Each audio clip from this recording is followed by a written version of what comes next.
plusieurs années, la commune de La Capelle-les-Boulognes fait peau neuve.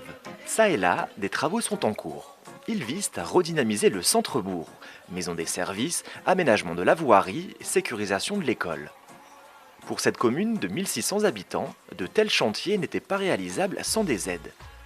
Pour cela, le maire s'est tourné vers le département et le Fonds d'aménagement rural et de développement agricole, le FARDA. Son but, aider les communes de moins de 2000 habitants pour leur aménagement et leur voirie. Le FARDA, c'est véritablement un très grand projet ici sur la Capelle, puisque c'est un projet, je dirais quasiment de redynamisation d'un centre-bourg, puisque nous sommes ici sur un projet qui se situe sur une rue qui est traversante.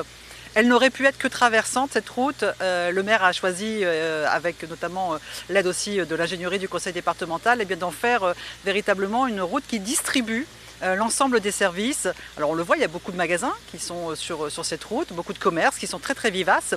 Et il manquait finalement un lieu où on peut accueillir tranquillement, dans les meilleures conditions possibles, l'ensemble des services à la population. C'est dans l'ancien presbytère que la future maison des services prend forme. Dedans, on y trouvera de nombreux services à la population, comme l'explique le maire de la commune. Nous, on va avoir l'agence postale qui va se trouver ici, un espace numérique pour la population, parce que pour attaquer les services publics, on sait que maintenant, c'est le numérique.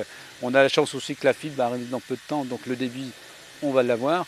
Et puis après, tous des bureaux qui seront liés aux services extérieurs, comme pour la CAB, pour Pôle emploi, la CAF, la CARSAT, pour permettre à la population de pouvoir faire leurs démarches en local. Chaque année, le FARDA c'est près de 11 millions d'euros de subventions pour l'aménagement rural.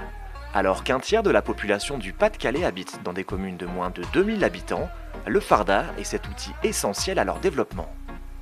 Donc on contribue d'une certaine façon à aider les communes à vivre, parce que le désert, malheureusement dans les communes rurales, il est en partie présent et c'est un risque. Et donc nous, notre objectif, c'est au contraire, grâce à des aides financières, d'aider les communes à monter des projets et à permettre à ces communes et à leurs habitants, surtout bien sûr, de vivre. Et ça, c'est notre objectif numéro 1, c'est d'être proche des habitants et surtout qu'ils se sentent bien à vivre dans leur commune ou dans le Pas-de-Calais. D'ici la fin de l'année, le FARDA aura traité près de 300 dossiers.